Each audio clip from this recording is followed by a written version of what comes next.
प्रश्न है यदि अंडरूट दो, फिर देखो 4 का ये घनमूल है, फिर अंडरूट दो, फिर 4 का घनमूल, ऐसे ऐसे ये चलती रह रही है, खत्म नहीं हो रही है, आगे से आगे चल रही है।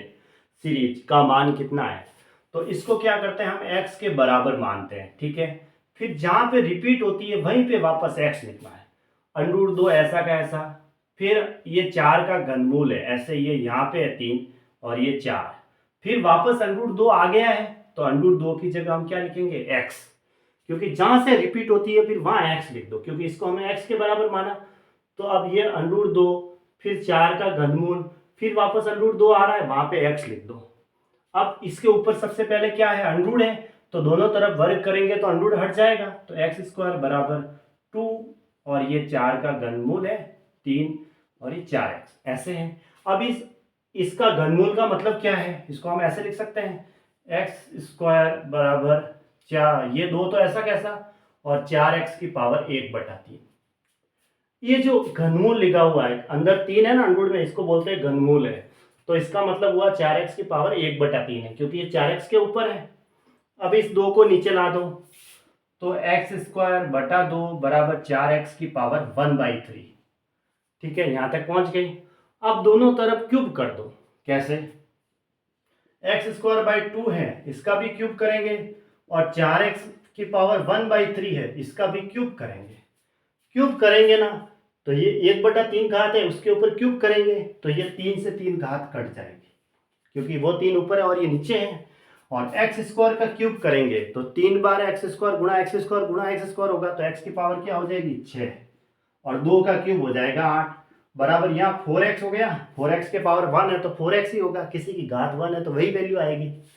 अब यहाँ पे देखो x की पावर, ये एक x से एक x कट जाएगा और सिर्फ x की पावर 5 रह जाएगी, है कि नहीं, तो क्या लिखूं मैं, यहाँ x की पावर क्या रह जाएगी 5।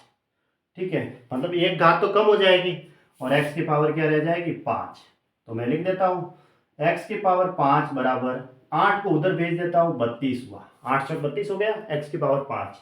अब ये x की पावर 5 है तो इसको भी किसी की पावर 5 होगी, ये देखो x की पावर 5 है तो ये 2 की पावर 5 है।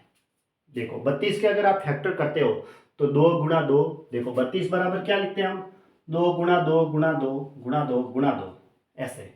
ये 2 दूनी 4, 4 दूनी 8, 8 दूनी 16, 16 दूना 32, ये देखो 5 बार गुणा है तो 2 की पावर 5 है, ऐसे थोड़ा ध्यान में रखने का। और अगर घाते समान है तो अब आधार समान होगा, तो x बराबर क्या आया 2 आ गया, यानी कि 2 इसका आंसर है। इस पूरे का आंसर क्या आया 2, ऑप्शन ए से ये 2।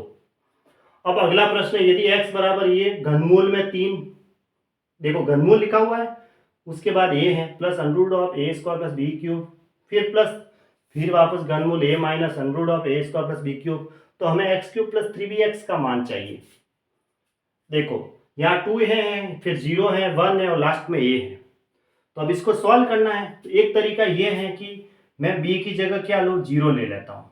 ठीक है, b की जगह मैं 0 लेता हूँ, तब मुझे क्या मिलेगा, देखो x बराबर ये ऐसा का ऐसा, ठीक है, ए ऐसा का ऐसा, प्लस अगर मैं b की जगह 0 रखूंगा तो ए स्क्वायर प्लस 0 बराबर ए अंडरूट में ए स्क्वायर होगा, अंडरूट ए स्क्वायर से ए स्क्वायर और अंडरूट हट जाएगा तो क्या रहेगा ए और ए मिलकर के क्या हो जाएगा 2a।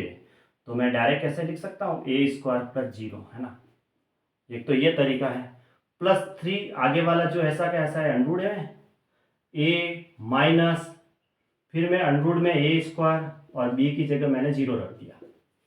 ठीक है, अब देखो b की जगह तो हमने 0 रख दिया है, अब इसको सॉल्व करते हैं। ए स्क्वायर प्लस 0 तो ए स्क्वायर हुआ, ए स्क्वायर से ये अंडरूट तो चला गया, ए और ए मिलकर के क्या बना x बराबर ऐसे क्या आया 2a। ठीक है, और इधर ए स्क्वायर से अंडरूट हट गया तो a माइनस ए रहा, तो a में से a गया तो 0, और 0 का घनमूल तो 0 ही हुआ, तो मुझे x बराबर मिला 2a की पावर क्या मिली 1/3, ये मिला, x की पावर 2a की पावर 1/3 मिला।